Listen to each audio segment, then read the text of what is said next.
Joining me right now is Tennessee Senator Marsha Blackburn. She's a member of the Judiciary, Finance, Commerce, and Veterans Affairs Committees. Senator, it's good to see you this morning, as always. Good to see you. I guess the first question is, let's say, hypothetically speaking, the House gets its work done. What happens when the bill gets to the Senate?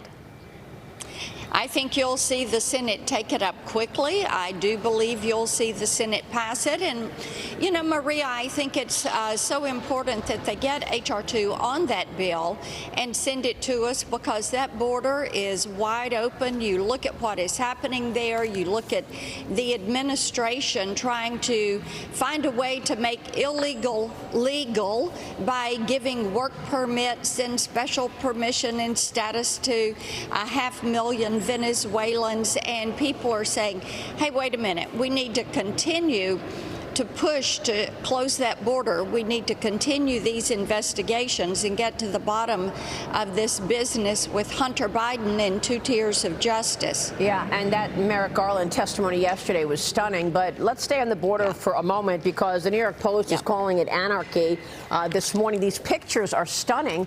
I guess last weekend, in a 3-day period, it was 9,000 people every day. And now we're sort of averaging, what, 4, 5, 6, 7,000 people a day. What is it going to take to make you feel like this administration is taking this seriously and actually securing the border? Well, and they are not. As I said, they keep trying to make illegal legal.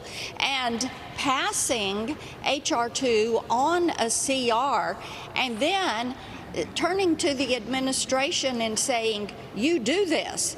And if Mayorkas does not, then hopefully the House will move forward with impeaching him.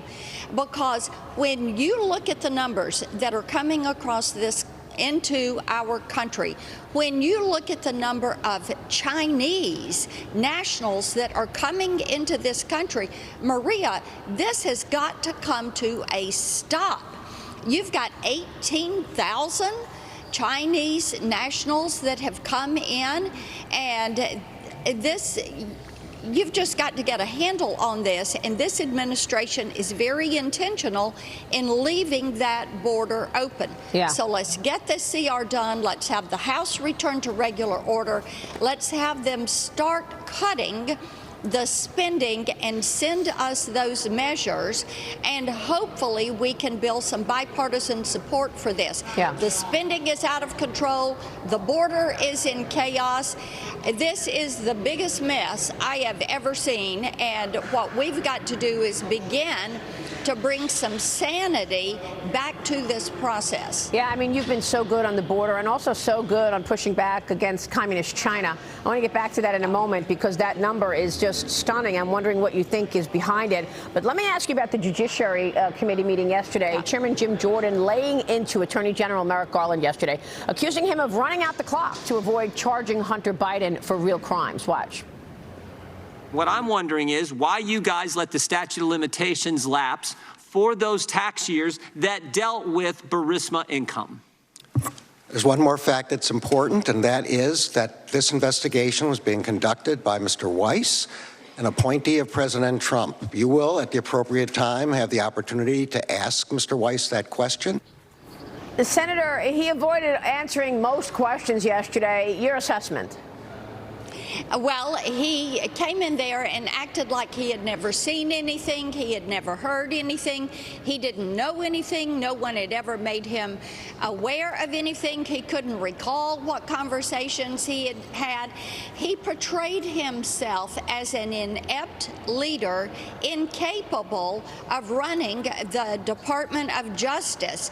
He absolutely knew nothing. So how can you possibly be the U.S. Attorney General? How can you possibly be leading the DOJ and not know what is going on?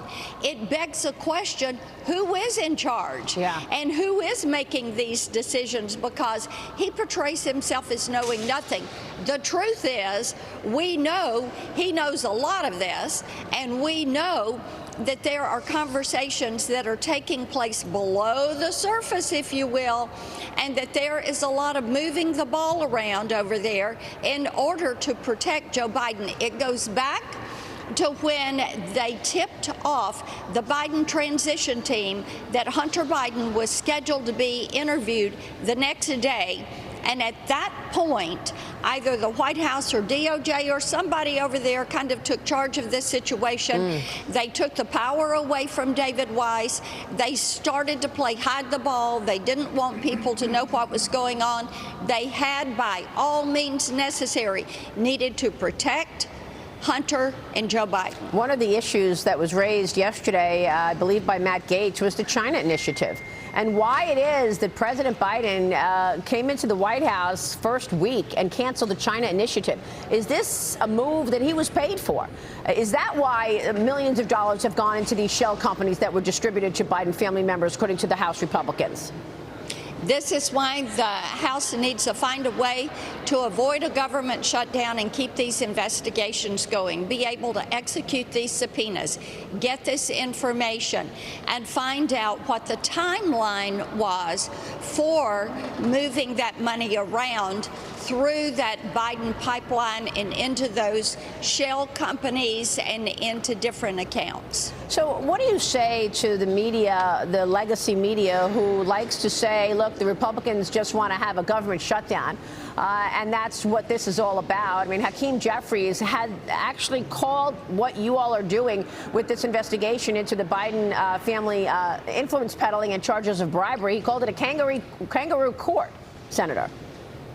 Maria, the one person who's the big cheerleader in charge of building the drumbeat for a shutdown is Chuck Schumer. He desperately needs a shutdown.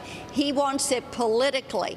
So he is going to be the #1 person well, he thinks it helps him to hold the Senate. You look at the races in Nevada and Montana and Michigan and Ohio and Pennsylvania and West Virginia, and Chuck Schumer is saying, well, I've got to have something that makes the Republicans look like they can't govern. I see. So he would love to have a shutdown. Yeah. And we're doing everything we can to keep the government open, to cut spending, to find out what has happened with Biden Incorporated and keep these investigations going. All right, we will leave it there. Senator, it's great to see you. Thanks very much for your insights on all of that. Marsha Blackburn in D.C. this morning. Thank you. We'll be right back.